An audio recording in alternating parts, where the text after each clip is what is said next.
looking to make some history today and post the club's longest winning streak since joining MLS. Orlando City has turned a big corner this season. Starting out gaining just 4 points in the first 4 matches, the Lions have fought for 12 points in the next 4 matches, currently sitting 3rd in the Eastern Conference, and 5th in the Supporters' Shield standings, with games in hand against a few of those above them as of the time of this writing. As of right now, everything is looking up, and the fans are ecstatic at the turnaround the boys have made, but at some point in the future, something we hope does not happen will happen. The club will experience a setback. The big question is, how will you react when the inevitable happens? The parity of MLS, and the travel required to fulfill the scheduled matches against all of the other teams, makes this league one of the world's toughest, especially for road wins. Every fan needs to be prepared to accept the loss every now and then. It is simply part of the game. So, to gain some perspective, let's look back on the past few seasons. 2017 season Toronto FC had an unbelievable season last year, winning the Supporters' Shield and the MLS Cup. The Reds even went so far as to make the finals of the CONCACAF Champions League this year. But how did the top teams fare, overall, at the conclusion of the season? Looking at the top 10 teams from last year, the average number of losses was about 10.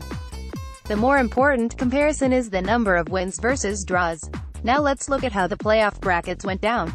Honestly, it is really hard to draw any conclusions from the 2017 brackets, except that Toronto FC was just simply on fire last season, and that there was a definite shift of power from the west to the east. Also, if you want to know how tight the rest of the field was, there were only 7 points that separated 2nd from 10th.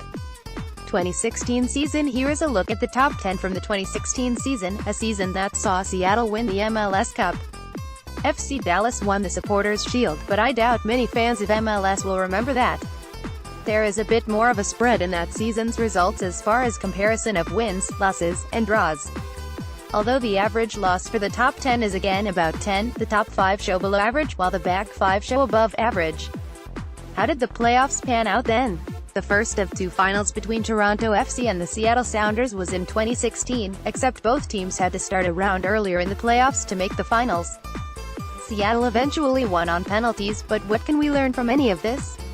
The Sounders, who had to beat both the number 1 and number 2 teams in the West, had the highest number of losses of any team in the top 10, with 14, however, they only had 6 draws. 2015 season. Starting to go way back, the first year Orlando City was in MLS, a year that saw the New York Red Bulls win the Shield. The MLS Cup was won by the Portland Timbers. So let's look at the top 10 teams from 2015.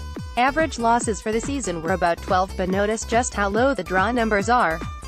Also, what stands out are the overall points, with only 9 points separating 1st from 10th, with 1st being decided by a tiebreaker as New York Red Bulls and FC Dallas ended the season tied.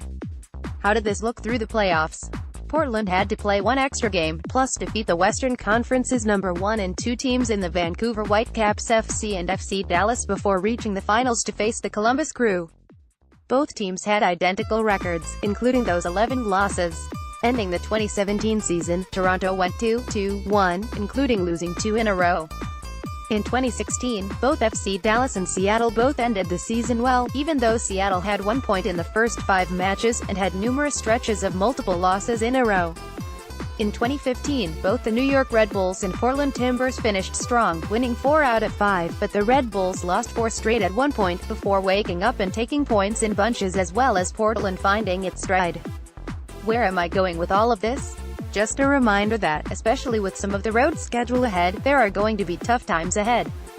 As fans, we need to just sit back and relax a little, as every team has its moments of poor form. A misstep here or there is in no way, shape or form the end of the road for this team. A string of missteps is when we should be concerned, but 1 here and 1 there is to be expected. There will be no need to panic or feel that the house is burning down around us. Points will be dropped, especially on the road, but don't panic, folks. You can start to panic when the loss column hits 11, with plenty of matches left to play, and the points per match number is below 1.5.